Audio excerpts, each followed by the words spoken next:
Hello. Let's see if I'm live. Hello, people. Let's see if I start live. I'm live. Okay. I'm here at the Comedy Store, trusting my gut. Hello. Yay, I'm live. Trusting my gut for the week, because this week just turned out to be a way different week than I thought it would be. I thought I'd be in the desert this week. Hello, Willow. How you doing? Hope you're well. I am at the Comedy Store yet again, trusting my intuition that I'm supposed to be doing live streams. Today I'm joined by my girlfriend, by the doggy, and we're here.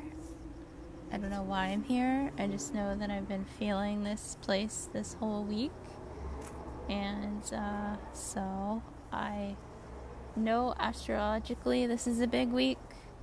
It feels weird that it feels like I'm at a temple with Nyx, the dog Nyx, who's named after a goddess. And she is just mad chill here. Here, let me show. Here's the store. And then Nixie is like mad chill.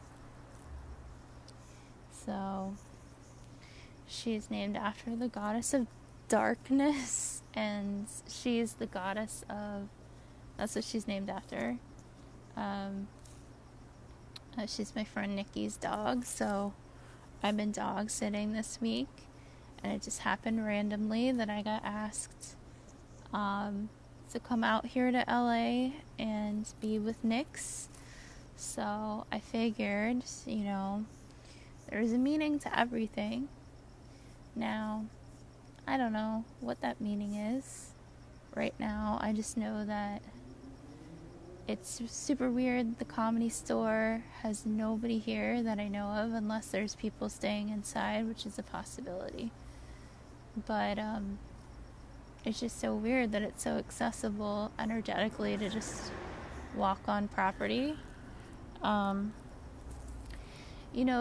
Angeles to me right now feels kind of like the Village. It kind of feels like being in New York City a little bit. So people are acting a little bit crazier, but it's not so bad.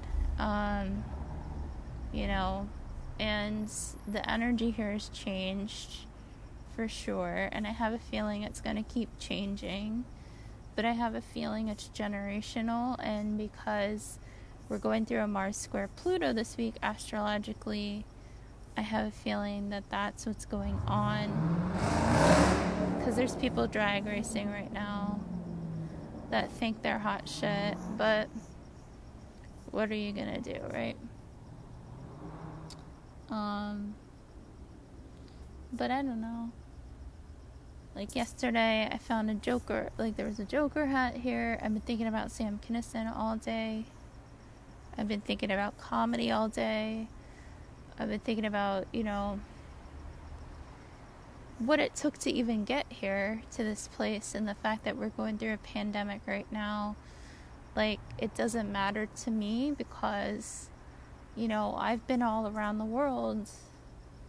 And no matter where I was in the world, no matter what city or town or country or continent I've been on, since I've started stand-up, I'm going to move either 71 through 74 this year.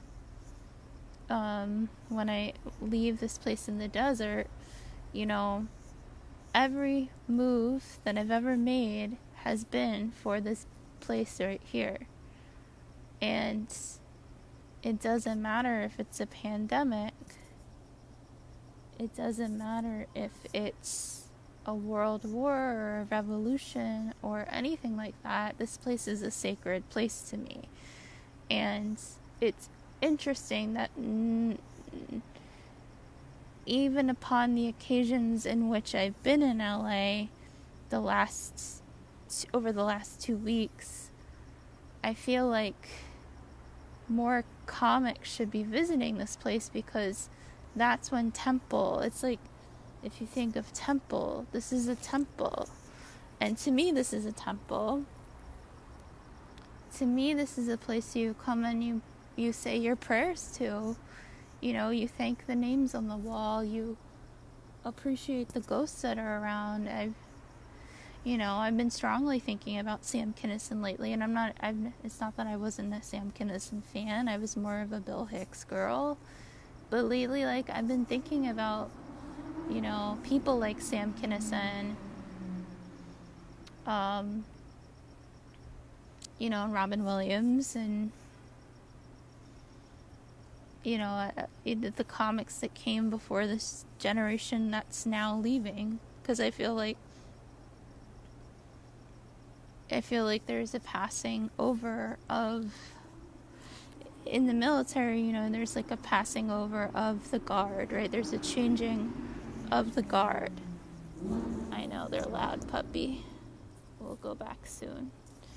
And that's what I feel like is going on right now, is a changing of the guard.